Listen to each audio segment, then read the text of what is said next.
Hey, good morning, everybody. This is Dan with Theta Trend. Today is Sunday, November 10th, 2013, and it's about 7:45 or so Mountain Time, so up here early on a Sunday.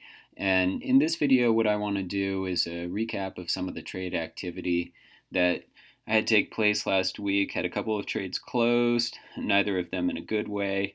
Um, Opened up a new position for the monthly rotation system, and I think that's about it. Oh, I still have one trade open out in the queues, and we'll take a look at that as well.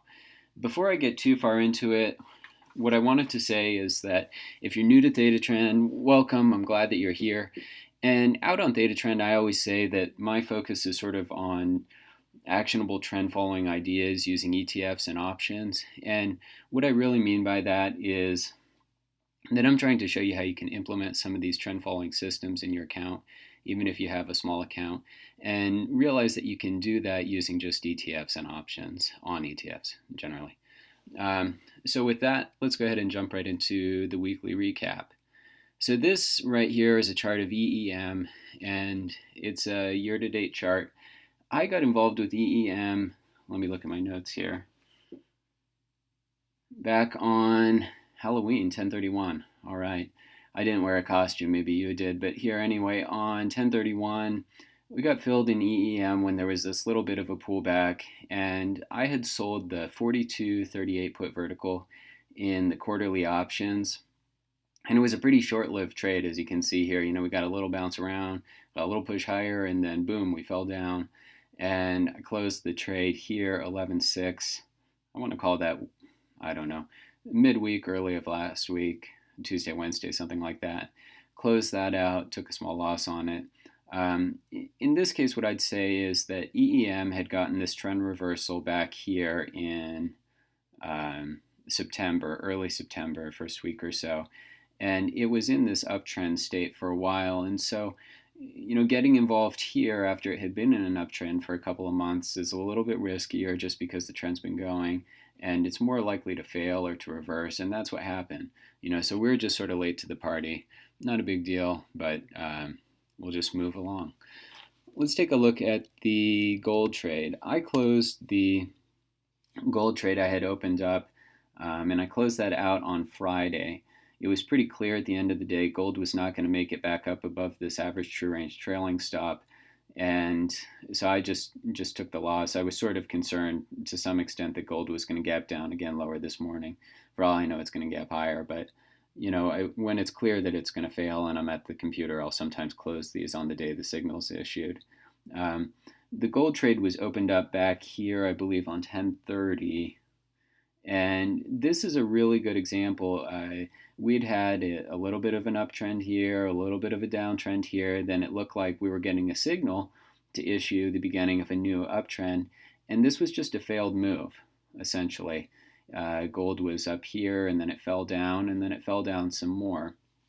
And the thing I would say about gold is that I think everybody's aware gold's been in such a bear market and such a downtrend over the past year that it's not surprising that it's failing in here. When people get burned in a market like this, you expect some period of base building. You need some time to recover. And I wouldn't be surprised if we saw a price fall down even more, down into the 120, the 115. We could even go lower than the 115. I don't really know, and I don't predict price, but what I do know is that when a weak market breaks like this, was a strong market that became a weak market. But when you have a big break like this, there are a lot of people who got hurt in there, and it takes them time for people to regain some trust in the market and to want to be buyers, regardless of how much the media says everybody loves it, or how much you think everybody loves it, or I think everybody loves it, or the fundamental reasons.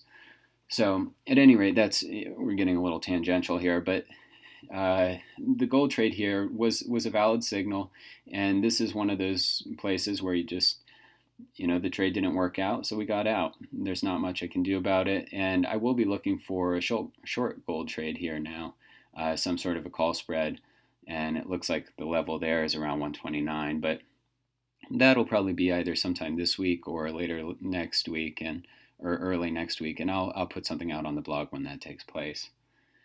So the last trade I did was a new trade in the monthly rotation system.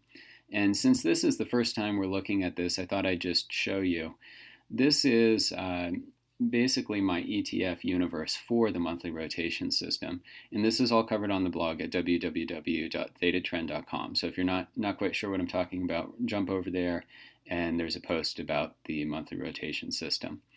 But what I do is I go through here and I find all the ETFs that are not leveraged and not volatility products, and then I order them based on an average rate of change. And the trade parameters and everything are out on the blog.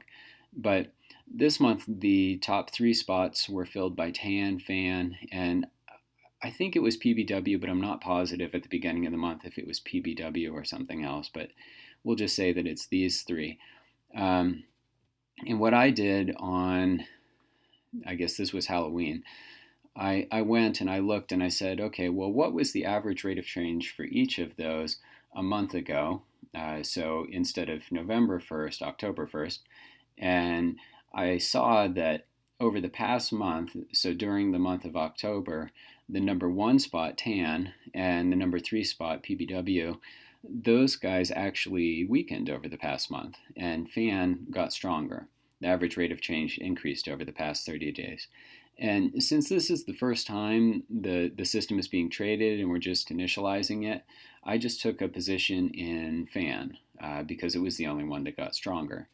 And that's totally a discretionary thing. You can choose to do that or not do it, but it's kind of a one-time deal. And when we get new ETFs moving into that number 1 spot, number 2 spot, because we're just taking positions in the top 2, it's not going to matter anymore going forward. But for this month, it does matter. So at any rate, this is a year-to-date chart of FAN, and that's First Trust Global Wind Energy ETF.